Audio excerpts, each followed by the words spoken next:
Vamos agora falar com o pesquisador de Harvard e professor de Relações Internacionais da Universidade Federal Fluminense, Vitélio Brustolin. Vitélio, a grande expectativa agora é para a resposta do Irã. De que formas Teherã poderia retalhar? Quais as capacidades que o país teria de causar danos aos Estados Unidos ou até mesmo a Israel, como vimos nesta madrugada? Novamente, bom dia. Bom dia, Gabriel. Bom dia a todos. Gabriel, eu vou começar pelo Estreito de Hormuz, porque essa tem sido a ameaça do Irã desde antes do início dessa ofensiva de Israel.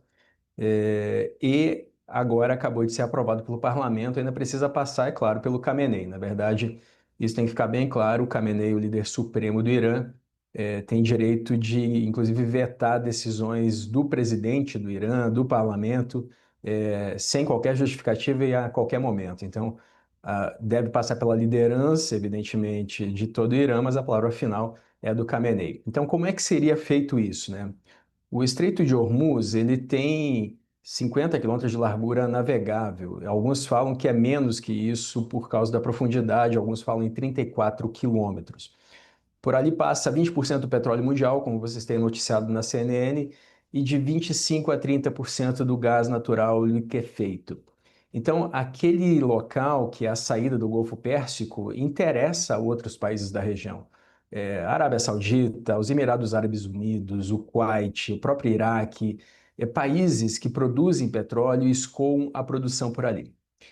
O Irã já tentou fechar esse canal em outros momentos. Então, durante a guerra Irã-Iraque, lá na década de 1980, a guerra foi de 80 a 88, houve ataques frequentes a petroleiros no Golfo, mas nunca houve o fechamento total desse canal. E em 2011, 2012, de novo, o Irã ameaçou o fechamento por causa das sanções nucleares, mas nunca teve uma ação concreta. Mais recentemente, em 2019, houve ataques a petroleiros e a drones dos Estados Unidos, mas também, naquela ocasião, o canal se manteve aberto. O que o Irã poderia fazer que seria extremamente difícil e custoso de limpar, seria fácil de fazer? A estimativa é que o Irã tem de 2.000 a 5.000 minas navais. Elas são rápidas para se espalhar na água e elas são relativamente rápidas, assim, fáceis de instalação. É muito difícil de limpá-las, no entanto. Então, seria necessário colocar equipamentos para limpar essas minas. Isso pode levar dias, semanas. Isso seria uma ação que o Irã poderia fazer. O Irã também poderia usar mísseis antinavios. Ele tem instalações na região, ele poderia afundar petroleiros ali que levaria tempo para serem retirados. E também tem drones que podem ser adaptados para atacar embarcações. Um desses drones é o drone Shahid, que o Irã vende para a Rússia para atacar a Ucrânia. E o Irã também tem submarinos de ataque. Evidentemente, a força naval da região é muito forte. O Irã não conseguiria fechar o canal de Hormuz por muito tempo. Ali no Bahrein tem a 5ª Frota dos Estados Unidos com porta-aviões e tem mais 2 porta-aviões em rotação na região. Esses porta-aviões têm forças-tarefa com destroyers, com cruzadores de mísseis, tem aeronaves, 70, 80 aeronaves cada um, tem submarinos nucleares, mas mesmo assim, o fato de uma embarcação, algumas embarcações serem afundadas ou serem instaladas minas ali, geraria um problema prático para a limpeza. Então, o Irã pode fazer isso, não deve durar muito tempo esse fechamento, mas pode afetar a economia mundial, inclusive pela incerteza. Primeiro, e aí eu vou finalizar, porque essa resposta acabou ficando longa, o Irã também pode atacar bases dos Estados Unidos na região. Os Estados Unidos até poucas semanas tinham 34.000 soldados lá, agora a estimativa é de que tenha de 40 a 45 mil. Pode ser que essas bases sejam atacadas, podem acontecer inclusive atentados terroristas. O Irã considerou americanos vivendo por ali e ativos dos Estados Unidos como alvos legítimos. Isso é uma declaração praticamente de que seria praticado terrorismo, porque atacar civis para atingir um Estado é um ato terrorista. E de qualquer forma, até o momento, a retaliação é contra Israel, há uma intensificação dos bombardeios contra Israel, porque a guerra está em pleno andamento, Gabriel. Professor Vitélio, obrigado pela participação com a gente aqui mais um dia na CNN. Existe essa expectativa para uma eventual retaliação do Irã, seja via fechamento do Estreito de Hormuz ou sobre o ataque mesmo a bases americanas na região, mas também Uma outra coisa que a comunidade internacional aguarda agora é saber se esse ataque dos americanos a essas instalações nucleares do Irã foram de fato bem-sucedidos no sentido de destruir ou pelo menos atrasar em muitos anos o programa nuclear iraniano. E aí, como a gente falava mais cedo, existe aquela guerra de versões, os iranianos dizendo que, olha, não foi tão extenso assim esses danos, não foram tão extensos esses danos, e ao mesmo tempo os americanos dizendo que essa operação foi um sucesso total.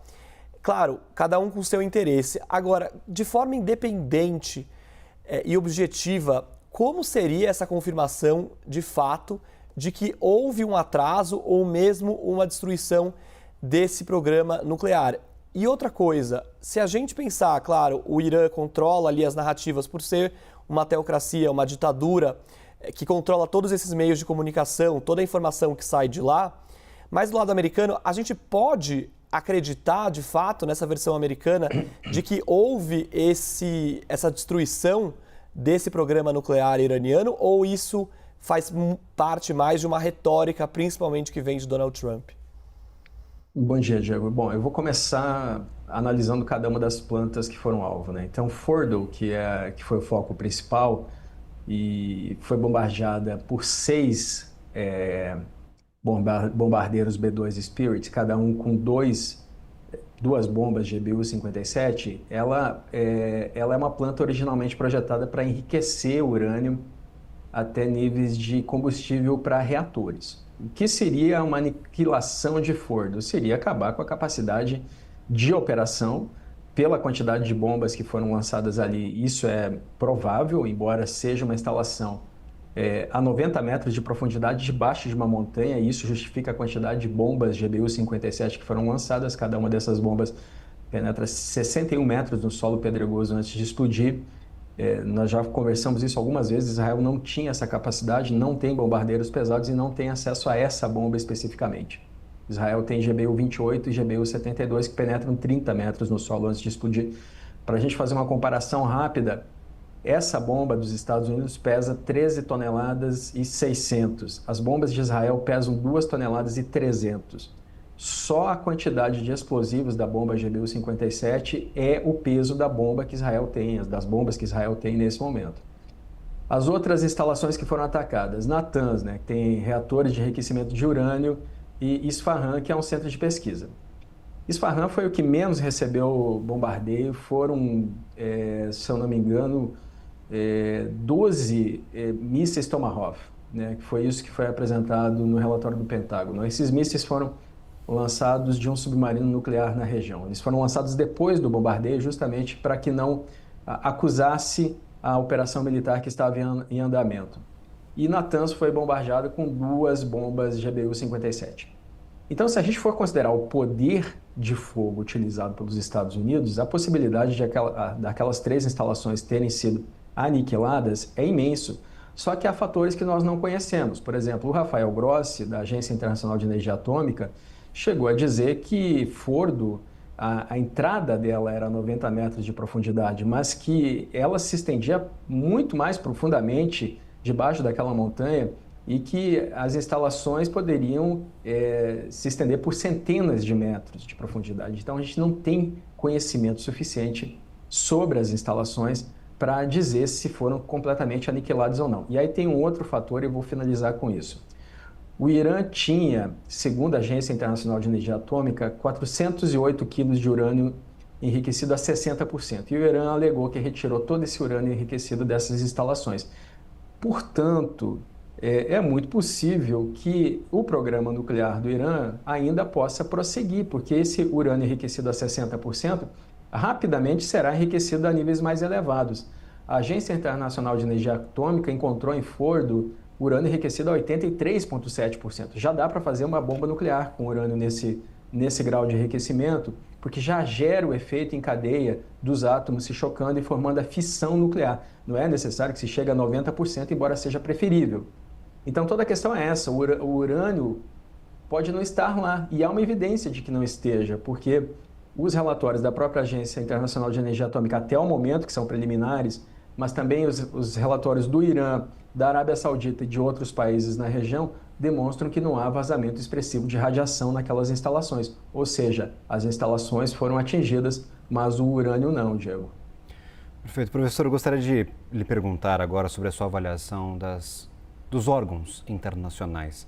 Vimos desde o começo deste ano a Organização Mundial do Comércio ser seguidamente desafiada, praticamente não funciona mais. Nós temos uma paralisação do seu conselho e Donald Trump impondo tarifas que vão contra as regras internacionais do comércio. E agora, novamente, o Irã acusando os Estados Unidos de descumprir com as obrigações da Carta da ONU e também pedindo uma reunião emergencial neste domingo do Conselho de Segurança da Organização das Nações Unidas. Os órgãos internacionais estão agora sob forte desafio? Você vê eles passando neste teste de credibilidade?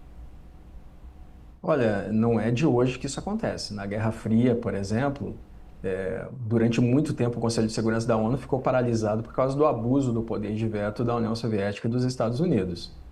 Vários países têm descumprido a Carta da ONU. Para começar, os países vetam resoluções contra eles mesmos, descumprem o artigo 27, parágrafo 3º. A Rússia, por exemplo, quando sozinha veta resoluções do Conselho de Segurança que obrigam ela a sair da Ucrânia, ela descumpre a Carta da ONU. Mas não é a única. Os Estados Unidos e o Iraque, os Estados Unidos e o Reino Unido, quando invadiram o Iraque em 2003, não pediram autorização para o Conselho de Segurança. Também foi um descumprimento. Todos os países membros permanentes do Conselho de Segurança da ONU descumprem regularmente a Carta da ONU desde a década de 1950. A Carta da ONU é de 1945. Dito isso, existe ainda uma discussão legal sobre como os Estados Unidos deveriam ou precisariam ter autorizado a ação do Trump. Eu vou colocar isso na mesma cesta, porque isso também está sendo discutido dentro dos Estados Unidos. O artigo 1º da Constituição dos Estados Unidos estabelece que somente o Congresso pode declarar guerra. Mas o artigo 2º diz que o presidente é o comandante em chefe das Forças Armadas e que ele pode ordenar ações militares sem declaração formal de guerra, que foi o que o Trump fez, principalmente em situações de autodefesa e crises. E aí, Gabriel e Diego, vejam o que o Trump fez no pronunciamento dele. Ele disse, olha, o Irã nos ameaça há mais de 40 anos. O que é verdade. Há 46 anos esse regime que está no poder jura a destruição dos Estados Unidos e de Israel. Então, o que o presidente fez foi puxar o artigo 2º da Constituição e fazer uma operação militar pontual, como ele deixou clara, sem declarar guerra, argumentando autodefesa, situação de autodefesa, porque o Irã sabidamente, publicamente, ameaça sim os Estados Unidos. Agora, o presidente tem que até em 48 horas comunicar o Congresso dessas hostilidades, dessa operação, e isso ainda pode passar pelo crivo do Congresso, que é muito improvável, porque o Trump controla a Câmara e o Senado. Eu só vou finalizar dizendo que a ONU, e aí eu volto para a Organização Internacional Mundial, a ONU foi criada para evitar guerras. A organização que existiu antes dela, a Liga das Nações, foi criada pelo Tratado de Versalhes no fim da Primeira Guerra Mundial. E ela acabou 20 anos depois porque não foi capaz de evitar a Segunda Guerra Mundial. Neste momento, o cenário que nós vivemos é de uma Segunda Guerra Fria. Se essa Guerra Fria esquentar e se transformar numa guerra mundial, a ONU terá feito o mesmo destino da Liga das Nações, que a antecedeu, porque não será eficiente para evitar essa guerra maior, Diego e Gabriel. Professor, falando agora sobre essa questão interna para Donald Trump lá nos Estados Unidos. A gente falava muito sobre essa expectativa de uma eventual intervenção americana nesse conflito em apoio a Israel, que foi o que aconteceu, e a gente falava que existia ali uma divisão dentro do Partido Republicano, porque se a gente fosse pegar aquela ala MAGA original, né, o Make America Great Again, aquilo era focado no isolacionismo, quer dizer, não vamos nos arrastar para mais um conflito. Mas a outra ala falava que Israel é um aliado histórico, que os Estados Unidos são um aliado histórico de Israel e que precisavam agir em apoio aos israelenses. Donald Trump aparentemente ouviu essa última ala. Na visão do senhor, por que essa ala falou mais alto para Donald Trump? O Trump queria acabar com o programa nuclear do Irã. O Trump saiu do acordo que o Obama tinha feito lá em 2015 ele considerava que o Irã não era confiável, porque lá em 2002 o Irã tinha enriquecimento clandestino de urânio e foi sancionado na ONU, inclusive por países que hoje são seus aliados, como Rússia e China. Na mesma época, a Coreia do Norte também tinha um programa nuclear que começou a ser desenvolvido em 1989. A Coreia do Norte também era signatária do Tratado de Não Proliferação de Armas Nucleares naquela época. E aí, no início dos anos 2000, se descobriu esse programa nuclear da Coreia do Norte. Ela saiu do Tratado de Não Proliferação, fez 6 testes com armas nucleares e hoje tem 50 ogivas. Ninguém quer que o Irã tenha armas nucleares. Então, o Trump acreditava que esse ato pontual, ele chama dessa forma, seria necessário para acabar com o programa nuclear do Irã. Agora, veja só, no ano passado, os Estados Unidos também agiram pontualmente na Síria. Lançaram 59 mísseis, disseram que não iriam escalar, que essa era a única intervenção que fariam, e acabou assim. O Trump, nesse momento, disse a mesma coisa. Olha, nós não vamos continuar com a guerra. Houve uma aproximação diplomática logo em seguida aos bombardeios. Os Estados Unidos disseram para os diplomatas do Irã que não continuariam na ofensiva, mas apenas na defensiva de Israel, não na ofensiva contra o Irã. Mas o Irã está reagindo de uma outra forma, não pretende, ao que tudo indica pelas declarações e por essa aprovação do parlamento ao ataque ao Estreito de Hormuz, não pretende se render, não pretende de forma alguma ceder à exigência de acabar com o seu programa nuclear e provavelmente reduzir o seu programa de mísseis, e nesse momento está indo consultar a Rússia. E aí nós vemos mais um indício de como estamos vivendo uma situação semelhante à Guerra Fria, Diego e Gabriel. Professor Vitélio Brustolin, sempre bem-vindo à nossa programação. Obrigado por estar aqui conosco nesta manhã, falando sobre este conflito, principalmente sobre o envolvimento dos Estados Unidos nestas relações entre Irã e Israel. Muito obrigado por estar aqui novamente assim conosco. Obrigado pelo convite. Bom dia a todos.